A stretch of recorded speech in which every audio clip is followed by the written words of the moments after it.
The gun went off the exact second a Mafia boss leaned in to kiss her. It was a sharp, deafening crack that shattered the romantic tension of the dimly lit bar. Most men would have died for cover or frozen in shock, but the Mafia boss wasn't most men. He didn't flinch. Instead, his instincts took over like a predator protecting its territory. He grabbed the waitress's slim wrist, twisted it with a firm grip, and slammed her down behind a heavy wooden bar just as a second bullet exploded a row of crystal glasses where his head had been a second ago. The air was thick with the smell of gunpowder and expensive whiskey. Down on the floor, tucked between crates of liquor, she was shaking. The Mafia boss looked down at her, expecting to see a terrified girl begging for her life. But when he looked into her dark eyes, he didn't see fear. He saw a burning, white-hot rage that mirrored the chaos outside. She wasn't trembling because she was scared of the shooters. She was trembling because she was impatient. In that heartbeat, the Mafia boss realized something that chilled even his cold blood. She wasn't surprised by the gunfire. She had been waiting for it. She had been expecting this assassination attempt all night. The innocent waitress who had caught his "I was more than just a girl with a pretty face." She was a woman standing in the middle of a storm she helped create. For weeks, she had served him his favorite drinks, but she never once looked at his face. To the rest of the world, he was the most powerful man in the city, a shadow that moved mountains. Every other woman in the club tried too hard to get his attention, wearing short dresses and laughing at jokes that weren't funny. They wanted his money, his power, or just the thrill of being near a dangerous man. But this girl acted like he didn't even exist. To her, he was just another customer at table 4 who ordered black coffee and stayed until 3 in the morning. That level of disrespect should have gotten her killed, or at least fired. His men had offered to teach her a lesson, but the Mafia boss had stopped him. Her silence was a magnet. It pulled him in more than any flirtatious smile ever could. He found himself watching her move through the crowded room, fascinated by her calm and her refusal to acknowledge his status. He didn't know that her silence was a shield. She wasn't ignoring him because she was shy. She was ignoring him because she was studying him. Every time she walked past his table, she was counting his guards, noting his exits, and timing his movements. Behind that calm, silent mask, she was hiding a plan that had been years in the making. She was a ghost in plain sight, and he was the one walking into her haunting. After the chaos of the shooting died down, and the gunmen were chased off, the Mafia boss's men didn't let the girl go. They dragged her to the back office, suspicious of her strange reaction. They ripped her bag open, dumping its contents onto the cold metal table. There were no lipsticks, no mirrors, and no cell phone. There was nothing a normal girl her age would carry. Instead, a small, leather-bound notebook fell out. The Mafia boss picked it up with steady fingers. Inside, there was a list of names written in neat, precise handwriting. His breath hitched as he scanned the page. He recognized every single person on that list. They were powerful men, dangerous men, and most importantly, they were all dead. Each name had a thick, red line drawn through it, marking a completed task. At the very bottom of the page, beneath the names of fallen kings and traitors, was one last name. It wasn't crossed out yet. The ink looked fresh, as if it had been written only hours ago. It was his name. He stared at the paper, his mind racing. He was a king of the underworld, the man everyone feared, yet he was nothing more than a final checkbox on a waitress's to-do list. The question haunted him. Why was his name written last? Was it a grand prize, or was he just a final piece of debris to be cleared away? They locked her in his private room upstairs, far away from the prying eyes of his soldiers. The room was luxury and steel, a cage made of gold. The Mafia boss sat across from her, his jacket discarded, showing a holster strapped to his chest. He expected her to lie or beg for mercy, but when she finally spoke, her voice was as soft as silk and as sharp as a razor. "I didn't come here to kill you," she said, looking him directly in the eyes for the first time. The intensity of her gaze was almost overwhelming. "I came to use you." The Mafia boss didn't get angry. Instead, he smiled. It was a dark, amused expression. In a world where everyone lied to him, where everyone crawled at his feet or tried to stab him in the back, no one had ever been that honest with him. She was admitting to using the most dangerous man in the country, like He was a common tool. "Use me for what?" he asked, leaning forward. His curiosity outweighed his caution. He could feel the danger radiating off her, but he couldn't bring himself to look away. She told him that he had resources she lacked. Connections, firepower, and a name that opened doors in the darkest corners of the world. She didn't want his heart or his money. She wanted his war. She had a target, and she needed his shadow to reach it. As the night went on, the truth began to pour out like blood from a fresh wound. Years ago, she had a different life. She had a family that loved her and a home filled with laughter. That all ended in a single night of fire and screams. Her family died in a massive blaze that turned their home into a charcoal skeleton. The police called it an accident, a faulty wire, a tragic stroke of bad luck. But she knew better.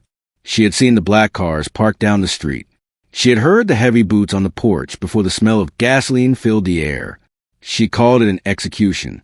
For years, she had been a survivor living on the edge, fueled by the memory of that fire. She had tracked the killers through the shadows, and every trail led back to the same place.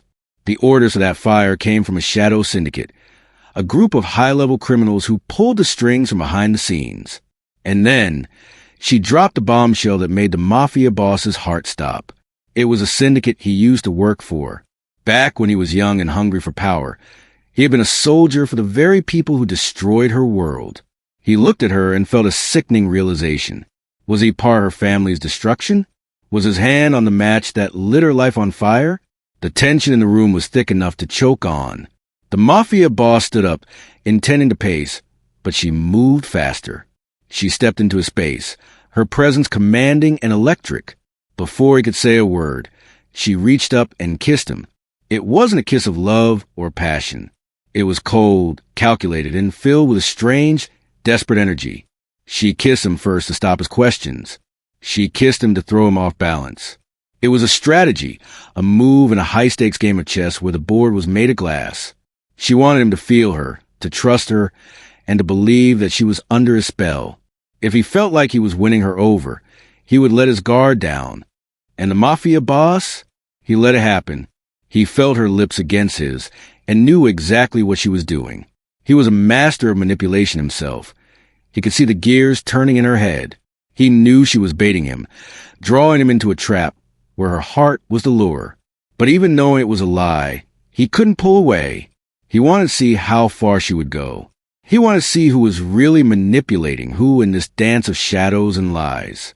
The next morning, the Mafia boss sat in his study with the girl's notebook spread out before him. He began cross-referencing the names on her list with his own intelligence reports. A chilling pattern emerged. The names she had crossed off weren't just random criminals. They were his secret enemies. Men who had been quietly plotting to take over his territory, men who had betrayed his trust, and men who had tried to have him killed just last night. Their goals were perfectly aligned. Her revenge and his war were the same thing. She was killing the people he needed gone, and he had the power to get her close to the ones she couldn't reach alone. There were two broken weapons found in the same scrap heap, finally finding a way to strike back. But as they began to talk about their next move, the air between them changed. It wasn't just about business anymore.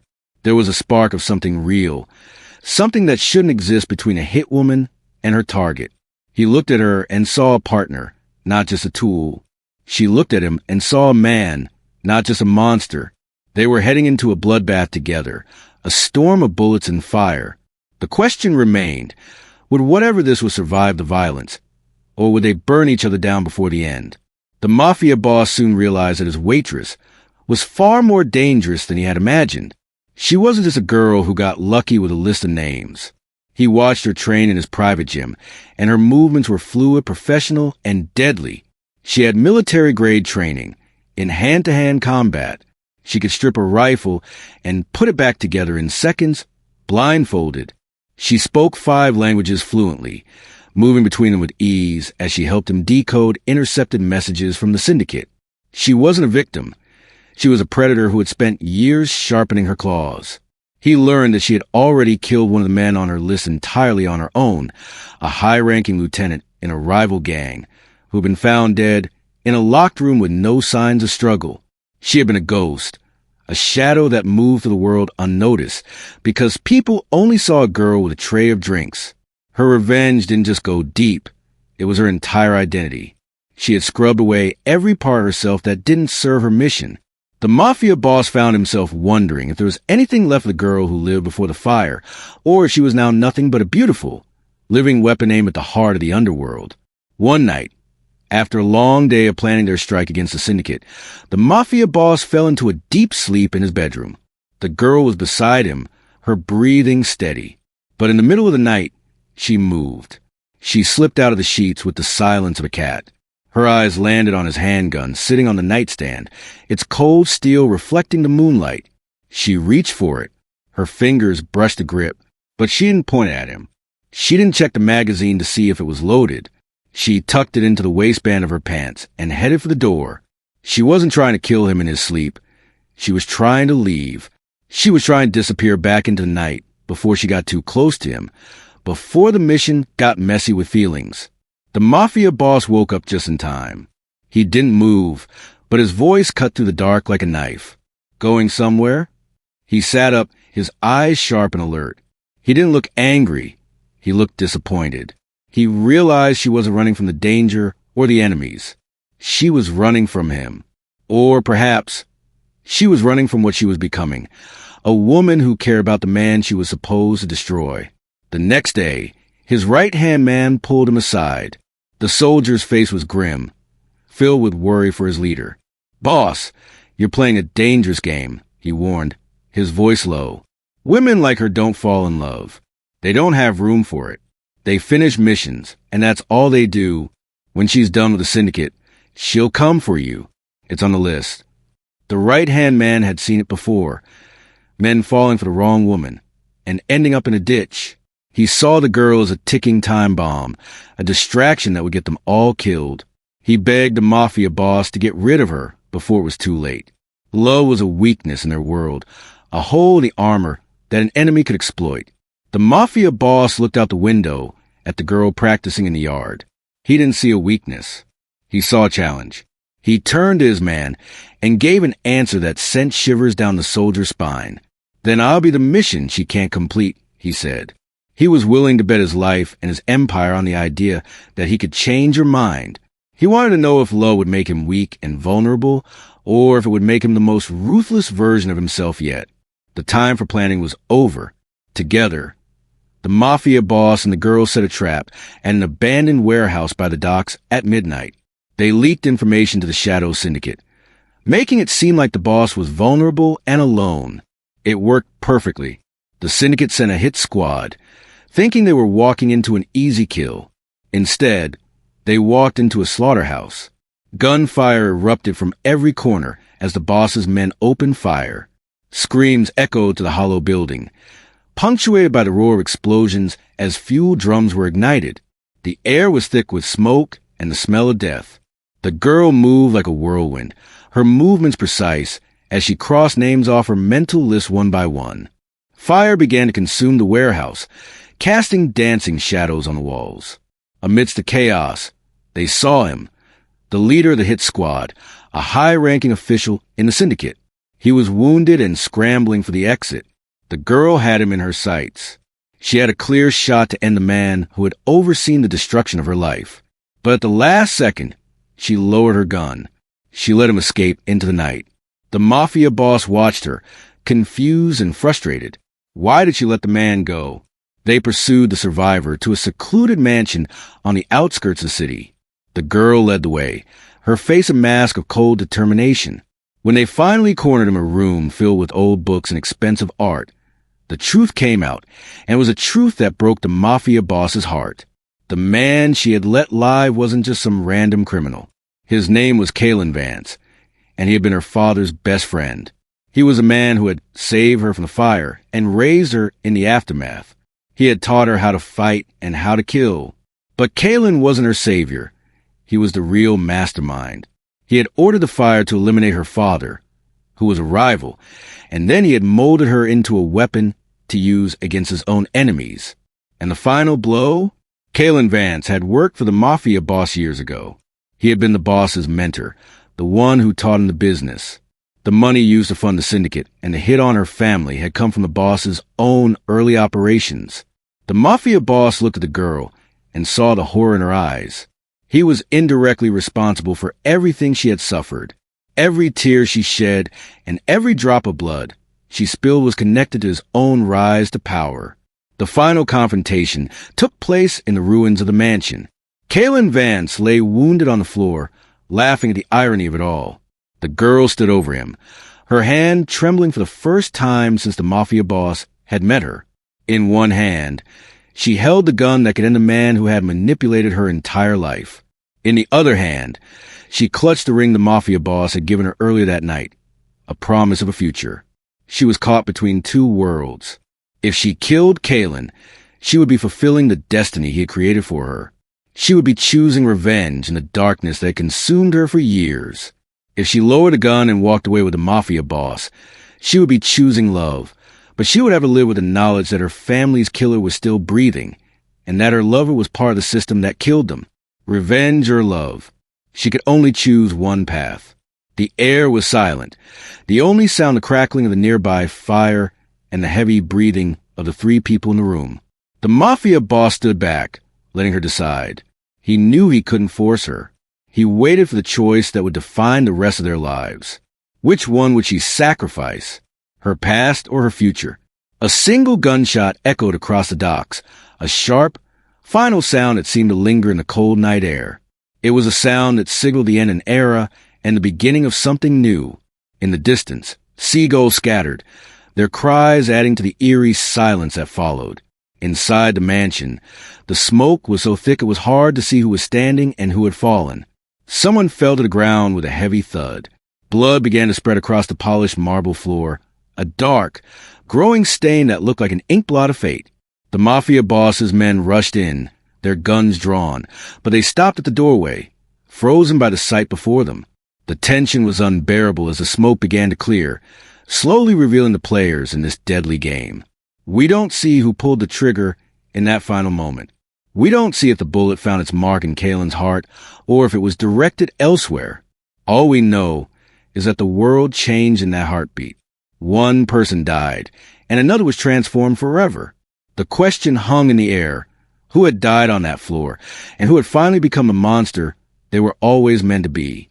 The cycle of violence had reached its peak, and the cost was higher than anyone could have imagined. Months later, the underworld was a different place. The old syndicate was gone, burned to the ground by a series of calculated strikes. A new name was being whispered in the dark corners of the city, a name that commanded more respect and fear than any that had come before. It wasn't just the name of the mafia boss anymore. It was her. She didn't disappear into the night, and she didn't return to being a waitress. She stood beside the mafia boss, not a step behind him. They were a pair of monarchs ruling over a kingdom of shadows. She had traded her tray for a seat at the head of the table. Their love had survived the bloodbath, but it was forever stained by the things they had done to stay together. The city watched them with bated breath. She was a queen of ashes, a woman who had burned her past to build a throne. Some said she was a mafia boss's greatest weakness, the one person who could bring him to his knees with a single look. Others said she was the most dangerous woman alive, a predator who had finally found her true calling. The final question remained, echoing through the streets. Was she his salvation, or would she eventually be the one to cross his name off the list for good? Remember, loyalty builds empires. Betrayal destroys them. Choose power wisely. The underworld never forgets. The Boss Chronicle. Like and subscribe.